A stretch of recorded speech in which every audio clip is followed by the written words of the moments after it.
Olá, tudo bem? Seja muito bem-vindo a mais essa videoaula.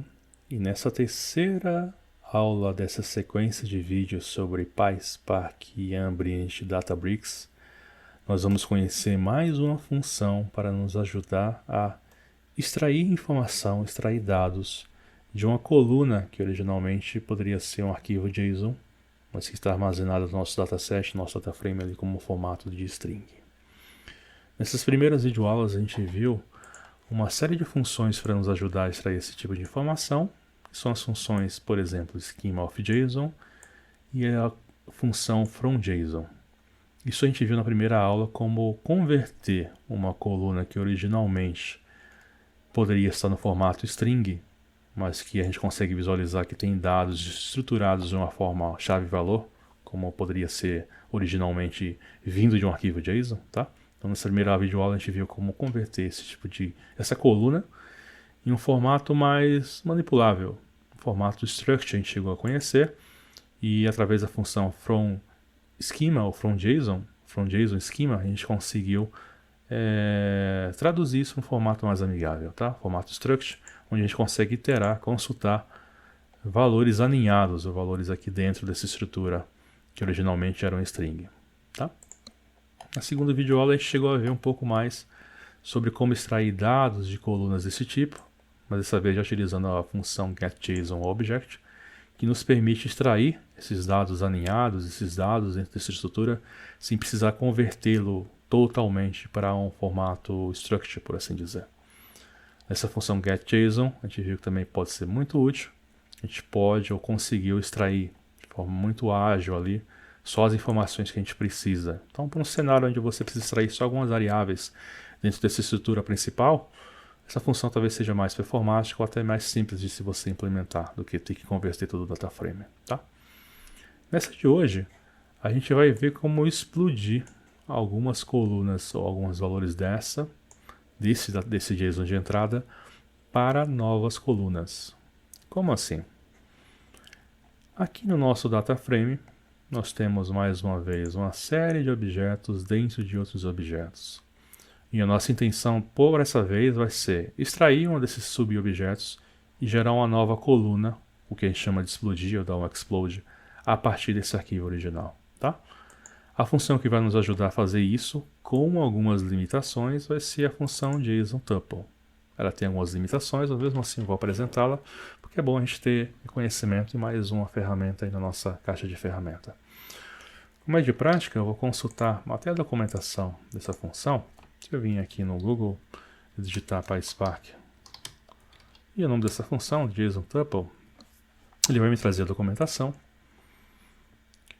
Mais uma vez eu reforço que é importante você procurar sempre confirmar se a versão da documentação é a correspondente à sua versão do PySpark ou do Spark, tá? Pode ser que sua versão ainda não tenha essa função implementada, ou se tiver, pode ser que a função já tenha mudado, inclusive a forma como ela é parametrizável, tá? Então, para ter certeza, consultar a documentação é uma boa prática e vai evitar dores de cabeça no futuro. Eu já sei que a versão que eu estou utilizando é semelhante ou igual a essa versão, então não vou me preocupar em procurar a versão correspondente.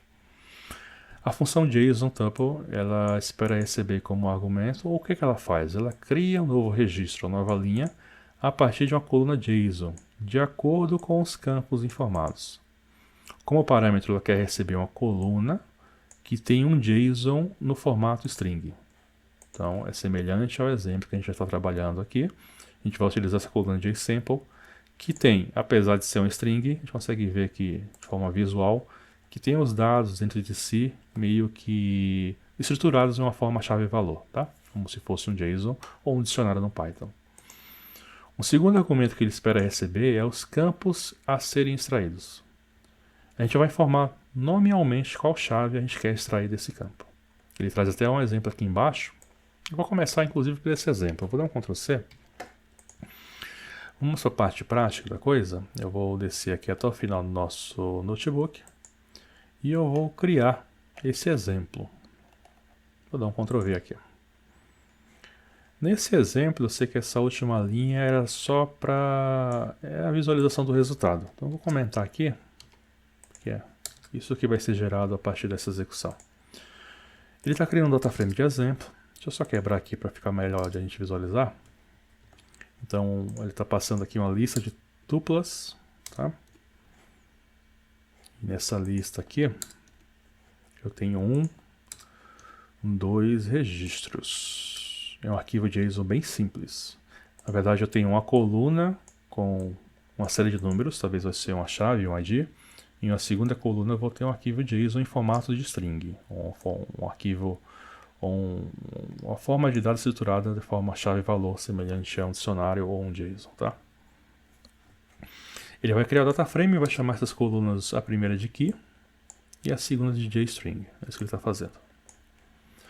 Em seguida ele vai executar essa função, mas antes disso, deixa eu comentá-la aqui. Vamos visualizar como é que está esse dataframe. Vou usar mais uma vez a nossa função nativa do Databricks Display, vou dar um df. Ele vai nos exibir essa base de dados de uma forma muito mais, posso dizer, otimizada. Deu um erro, deixa eu ver qual foi o erro em específico, vou dar um Ctrl Z aqui. Eu acho que eu acabei deletando alguma informação.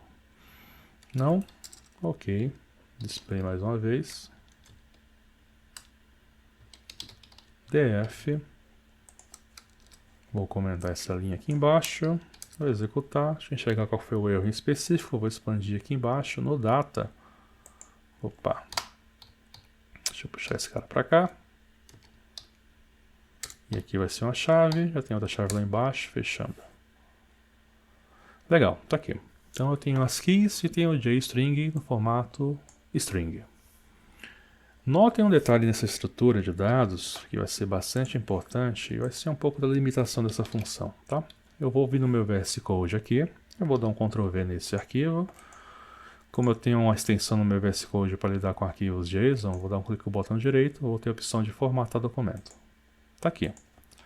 Eu tenho 2 informações dentro desse arquivo JSON. Todas essas 2 estão na raiz do arquivo JSON, no root. Como assim na raiz? Elas não estão alinhadas ou não estão dentro de nenhuma outra função. Deixa eu exemplificar. Eu poderia ter em arquivo JSON, por exemplo, essa estrutura aqui, que é muito comum. Aliás, esse é o poder de utilizar arquivo JSON. Poderia chamar de F3.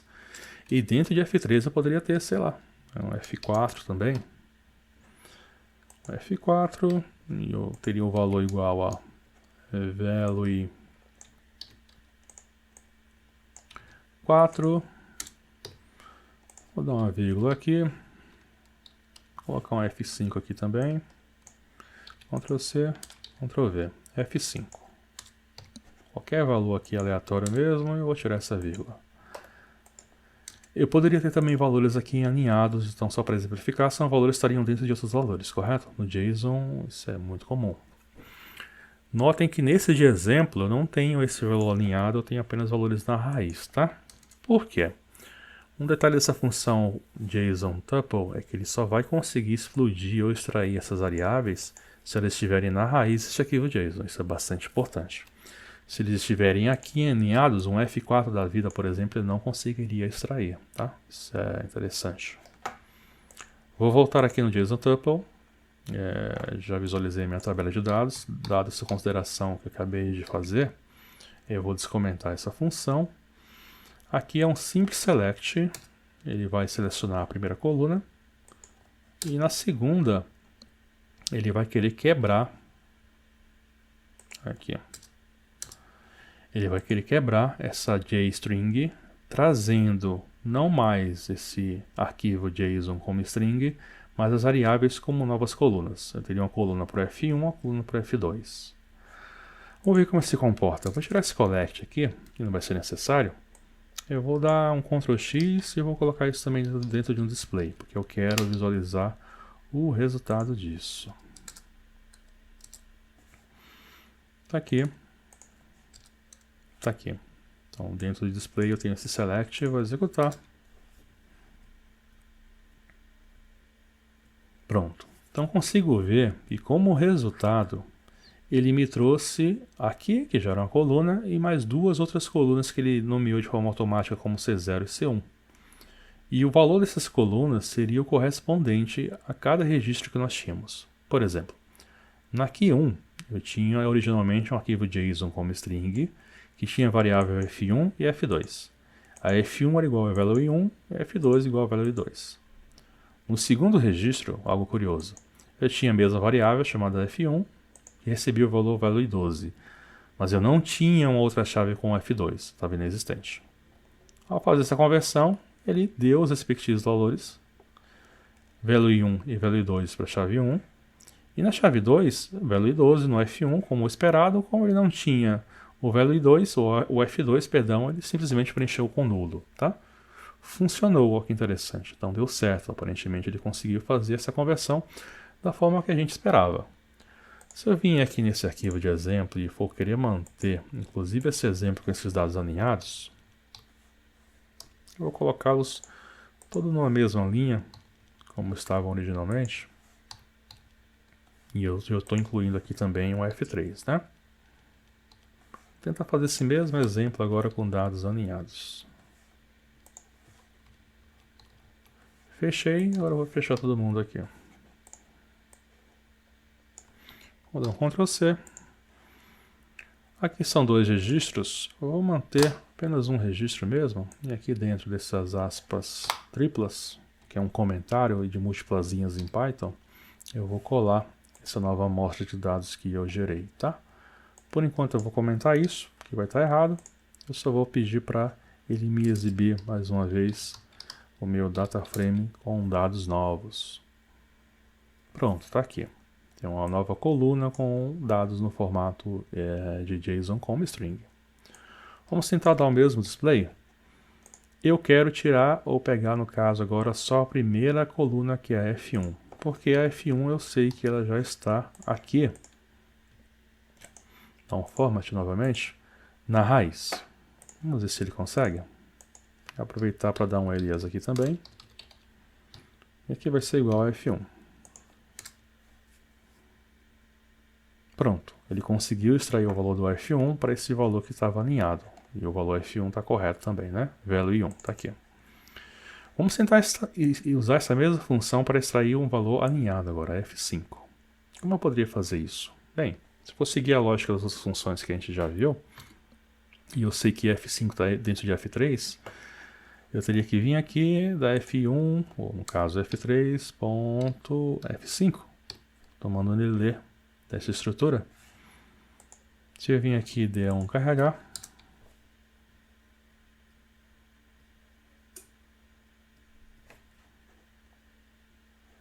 opa, deixa eu retirar esse comentário aqui.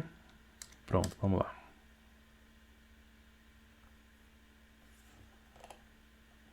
Aqui embaixo, deixa eu tirar esse display aqui que ele está duplicando a nossa base. Eu quero exibir agora só esse resultado mesmo.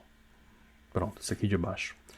Ele já está vindo como nu, tá vendo? Ele já está indicando para mim que ele não conseguiu fazer leitura. Se eu vim aqui, a gente já sabe, se lembra que por costume essas funções, quando não encontram o que precisam, eles já retornam nulo para a gente, tá? Isso é um ponto bastante importante. Então, a limitação dessa função é essa. A gente não consegue pegar dados que estejam alinhados e explodi-la com a utilização dessa função. Se eu viesse aqui e colocar só F5 diretamente, será que ele conseguiria ler? Também não. Deu algum erro, ele não conseguiu encontrar o valor e nos retornar, tá? Então esse é o ponto. Se você precisar criar um novo data frame e explodir essas informações que estejam dentro dessa string como JSON, você pode tanto utilizar essas funções que a gente já viu, mas se for uma estrutura de JSON bem simples, você pode inclusive utilizar essa função JSON tuple que vai fazer o trabalho de explodir essas variáveis que estejam na raiz do seu arquivo JSON, tá? Então é uma função um pouco limitada, mas para algum cenário muito simples que você tenha também pode ser bastante útil, tá bom? Essa é uma nova funcionalidade que a gente tem à nossa disposição agora na nossa caixinha de ferramentas. Se você gostou do vídeo, por favor, marque nos seus comentários ou até dando um joinha aqui abaixo da descrição do nosso vídeo. Espero que, se você tiver gostado, também possa compartilhar essa série com alguém que você imagina que esteja precisando ser introduzido nesses conceitos. Tá? Desde já, muito obrigado e até o próximo vídeo.